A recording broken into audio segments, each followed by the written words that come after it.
And that's a critical role of the leader, is to be that evangelist. And not evangelist is like believe in us. It's like, here's proof. I'm bringing you proof that we're creating value, that we're doing the right work in the right way for the organization.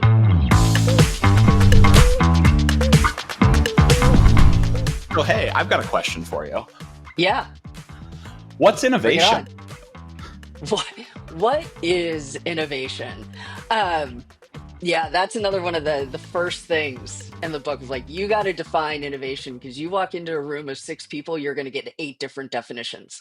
At least. Um, and so for me, innovation is something new that creates value.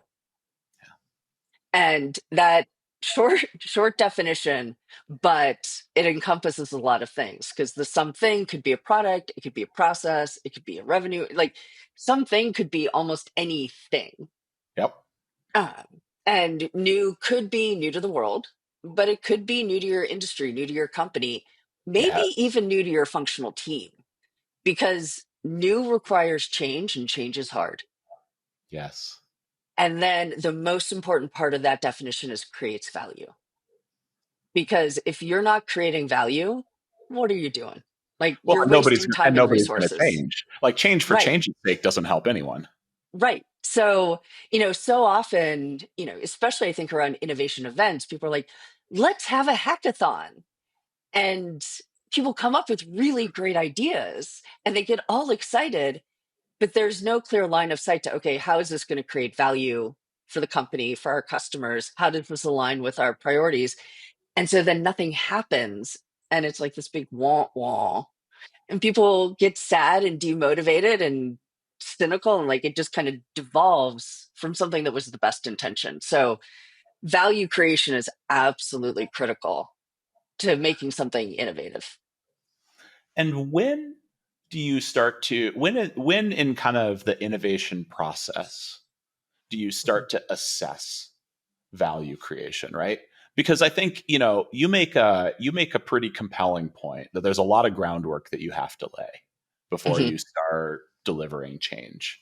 But everybody's looking for that value right at the beginning, right? Everybody wants Yep. the outcome of a hackathon. Uh, Yep. so how patient do you have to be? Ooh. So on one hand, very patient. On the other hand, not patient at all. So let me explain that, because that's very contradictory. So from day one, from the very beginning, you need to make sure that what you're working on creates value for your customers, whoever they are, internal, external. You have to create value for the people that you're creating something for, and it has to create value for your company. And in the early days, that's about making sure that it's aligned with the organization's strategies and priorities. So from day one, you have to be able to tell a story of, this is going to create value for people and for the organization. But that's a story around value, Or because you're not going to create revenue or cost savings or profit on day one. Whereas the idea progresses, I think you need to be able to demonstrate value, which again could be qualitative around like, hey, we got these learnings. We realized they could help this team in our core business. So we, handed it off to them. They're using these learnings. Here's how they're using it. And here are the results we're seeing from the learning. So kind of indirect value creation.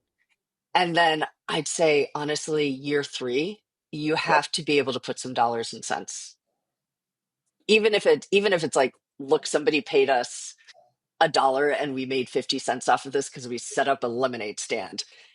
You've got to be able to some contribute kind of financially. like highly measurable financial ROI. I mean, Exactly. I I think it's really interesting. I mean, and you're speaking to sort of how you've broken up the book, right? Year one, Hmm. year two, year three. It really is that practical of a playbook. I think it's really interesting though that um, you are you're pushing leaders and pushing innovation teams to show a narrative early, Yeah. but say that you do have a couple years, and in fact, you Hmm. almost need to give yourself a couple years to Hmm. try and connect this to dollars and cents. Yep. And that can be incredibly hard in an organization where maybe, your C-suite leadership is churning or priorities are changing or there's public pressures, etc. So Yeah. what do you do along the way? What sits between Yeah. the story and the, ROI, however you can measure it? Yep. That's another one of the leader's roles. It's kind of I equate it to like if you have kids and they're playing in the other room, when you hear them laughing and yelling and whatever, you're not worried. It's when they go quiet that you get really, really concerned. Yeah. The same thing is true in an organization. So many innovation teams are like, we got to go stealth. It's like, no, that is the equivalent of the kids going quiet.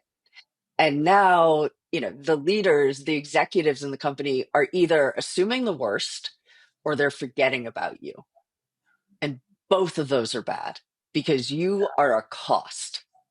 Yes. And so, what the leader needs to be doing is telling the stories early and often, talking about the value that's being created constantly. Yeah. And that's a critical role of the leader is to be that evangelist. And not evangelist is like believe in us. It's like here's proof. I'm bringing you proof that we're creating value, that we're doing the right work in the right way Yeah. for the organization.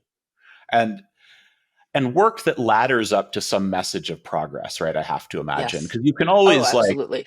you know, I don't know if you talked about this in the book. I didn't see this, but one of my observations is that so often, in an attempt to be that evangelist and show stories, leaders will push their teams to show me anything, right? And you may Mm, get an incubation of some crazy new idea that people look at like, that's a neat toy, but I don't see how it is yeah. progress. So, there is a line that leaders have to walk here in Mhm. making sure that they're communicating, but making sure that it continues to ladder up toward your 3 year and 3 year plus vision. Is that right? Absolutely. Yeah. If you aren't working on something that you can tie to what matters to the company, you are at risk.